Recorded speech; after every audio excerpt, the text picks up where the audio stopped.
She says such gun control would spell the immediate end of white genetic survival on Earth. And that's so this is what Dr. Welsing says. So once again, gun control will spell the immediate end of white genetic survival on Earth.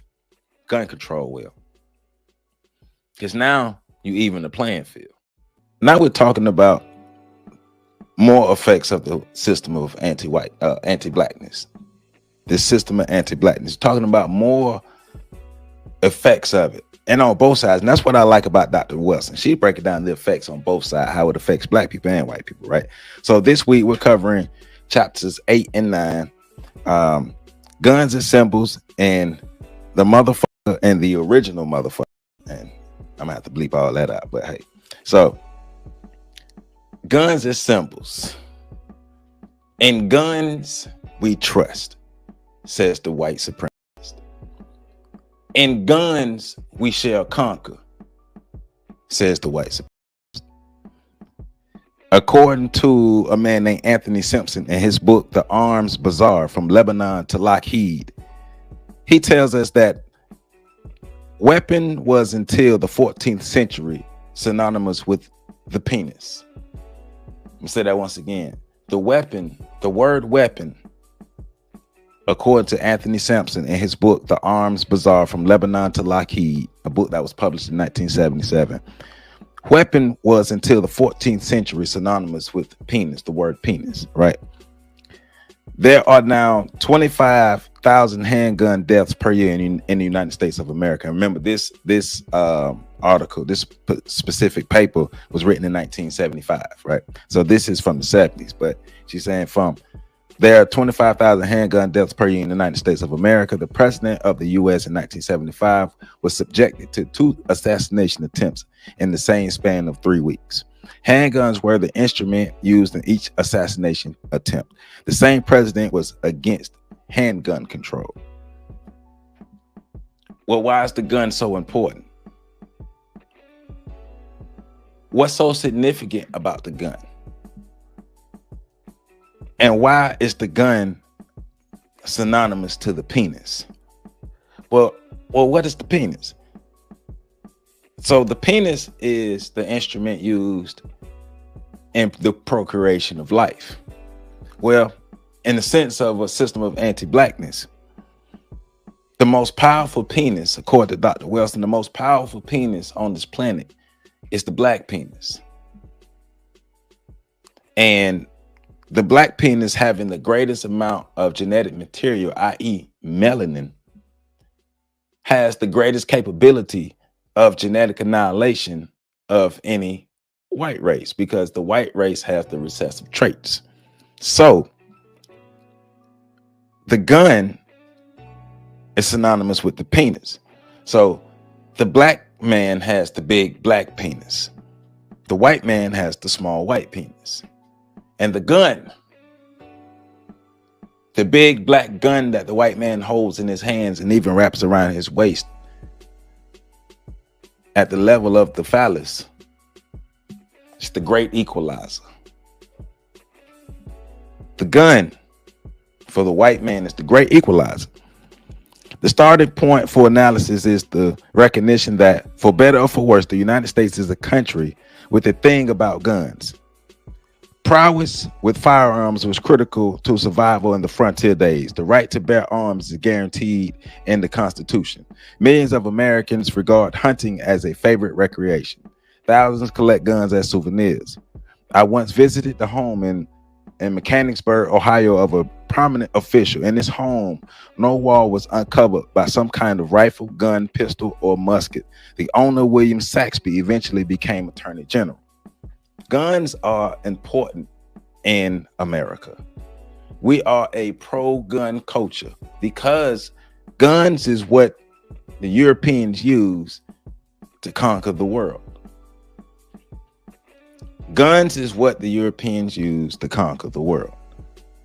Guns is what we used to establish America, to take over America. Guns and cannons, firearms were used to take over America, to invade the lands of the indigenous Americans, take over and keep power. Matter of fact, Think about it. We are so pro gun, pro weapon. Think about how many billions of dollars are spent on weapons and military. Billions. The greatest amount of the U.S. budget goes to the military, goes to protection, goes to the guns, to have the big black guns with the greatest potential to destroy, which is synonymous to the big black penis, which has the greatest potential to destroy genetically. So remember last video we talked about the white woman, when she gets a black man, according to Dr. Welsing, when a white woman gets a black man, she now has access to the most powerful penis. The white man turned into an alternative lifestyle. If he can get him a black man, now he has access to the most powerful penis on earth. But in turns, if you don't have an alternative lifestyle, then you have to be able to have that power some way. So that comes through the weapons, the guns. So the guns, like I said, the frontier days, the guns were used to establish what America was. The guns were used to run off the Native Americans, any opposition. Spears and bow and arrows and knives and things against guns. You do the math, right? Now, that doesn't mean that 100% of the wars were won by the whites, but they won the overall. So the Europeans basically, like I said, in order to gain control and maintain control, because the Native Americans were people who actually taught them how to survive here in America. So Dr. Welsing is asking the question is, were guns really needed for survival for the European? Of course, in a humane sense, the answer is no. But in a supremacy sense, the answer is yes. The Native Americans are proof that you don't need guns to survive. You don't need guns to thrive. You don't need guns to live, because they didn't have the guns when the Europeans showed up. But with the mindset of scarcity, with the mindset of fear of genetic annihilation, I need guns because just that, I fear genetic annihilation. And I see that outside of my culture, outside of my realm, outside of my countries, genetically, I'm recessive. Matter of fact, I know, according to Dr. Welsing, I know from a genetic standpoint, and a historical standpoint, and a DNA standpoint, that I know I'm recessive because, according to Dr. Welsing, they are the result of albinism. So being the result of albinism, understanding that from navigating most of the world, most of the known world at the time, you can see that, hey, the rest of the world are melanated. We aren't. And understanding that when we see the melanated mate with the non-melanated, we see another melanated person is created. So if we're going to survive, we need guns, because the guns are going to be the big black equalizer. So she says that the gun is the critical symbol in the subconscious mind of white peoples everywhere. The symbol is primarily operative, as are all true symbols at the unconscious brain level.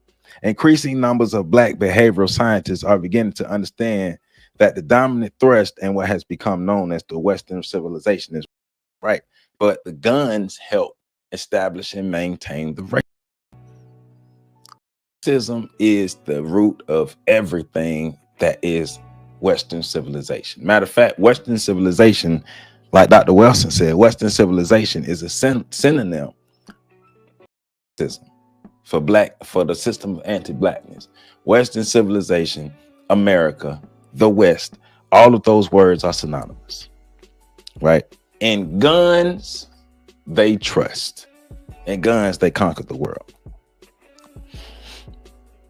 And so Mark Twain, see, this is interesting. So Mark Twain had it's an excerpt from Mark Twain And his essay "Skin Deep" from the old damn human race. And listen to this. This is from Mark Twain in his essay "Skin Deep." Then there would have been the added disadvantage of the white complexion.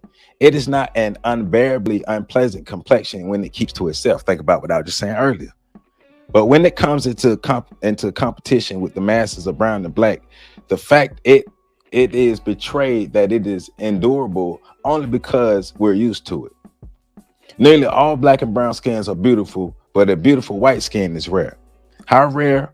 One may learn by walking down the street in Paris, New York, or London on a weekly, particularly an unfashionable street, and keeping count of the satisfactory complexions encountered in the course of a mile.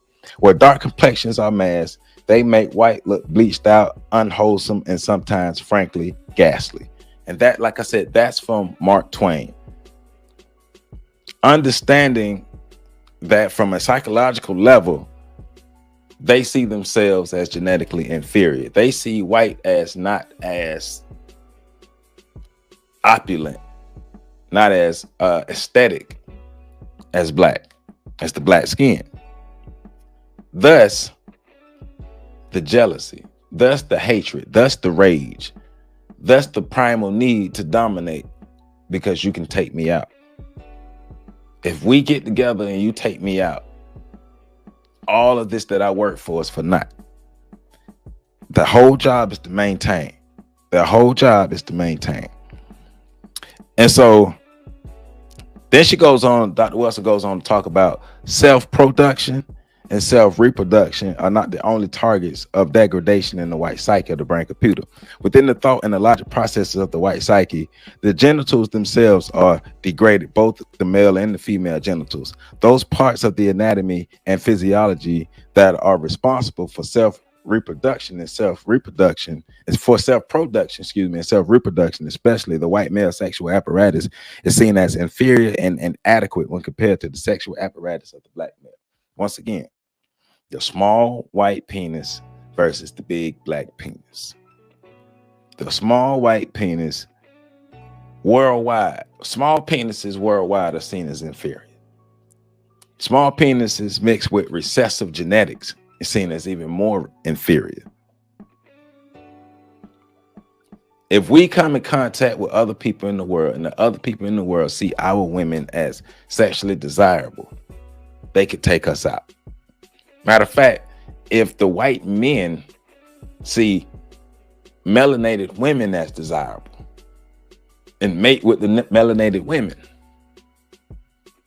they will create a non-white person. They will create a melanated person. So therefore, the idea of white purity will be tainted. If the idea of white purity is tainted, that means genetic annihilation, according to Dr. Welsing.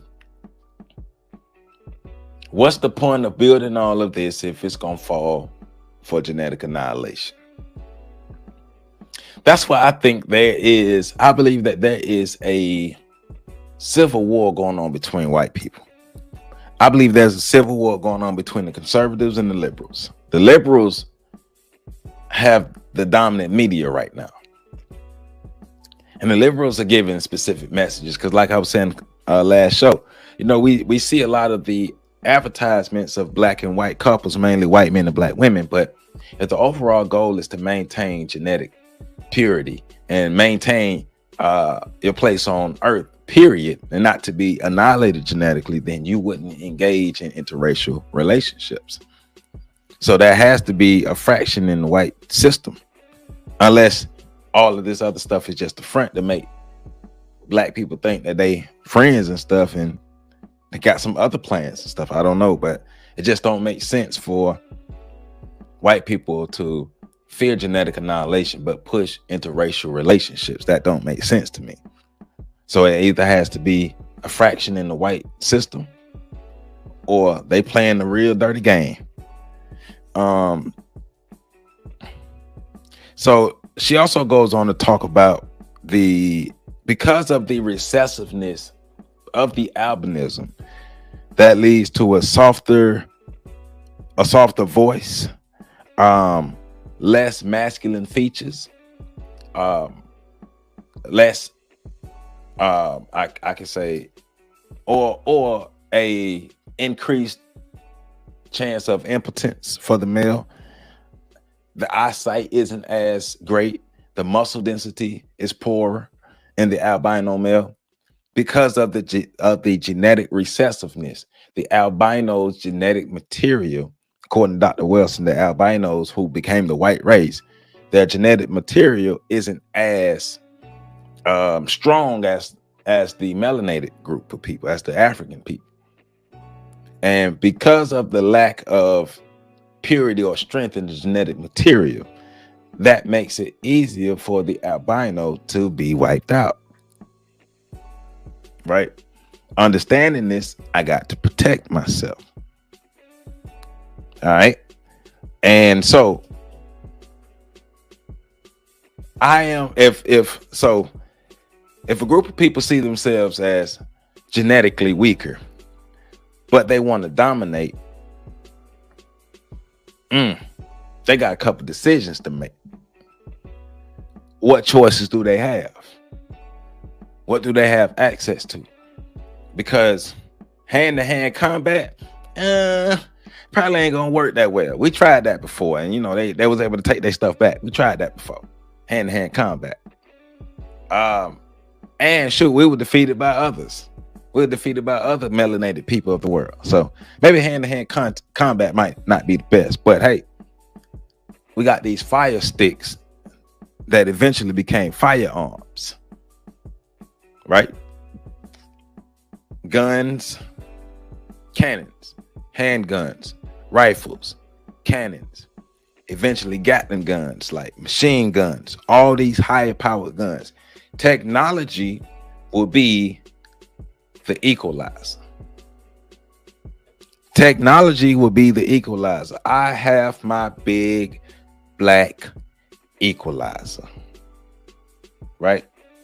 And with this big black equalizer, I now have an intimidation factor.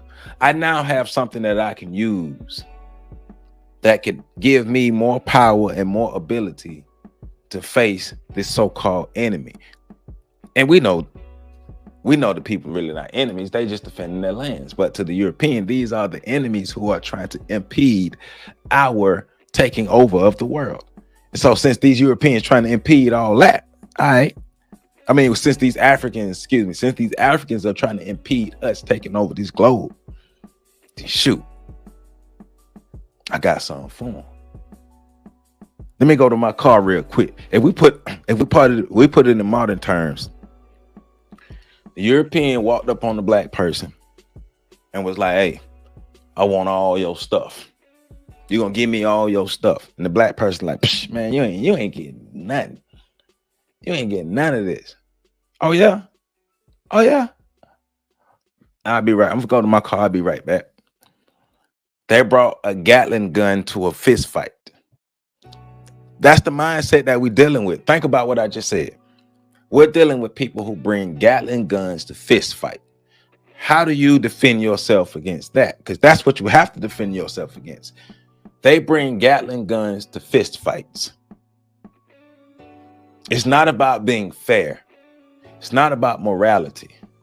It's not about being nice. It's not about making it to heaven. It's not about values. It's about domination. It's about winning. It's a race. It's a team sport. Keep saying that. And then hit my mic. But the team sport. It's not he who has the gold makes the rules. Who cares what you feel like the rules should be? Do you have the power to make the rules? And do you have the power to enforce the rules? That's the biggest thing. Do you have the power to enforce the rules? Because those who have the power are able to do what they need to do, i.e. the system of anti-black, the system of white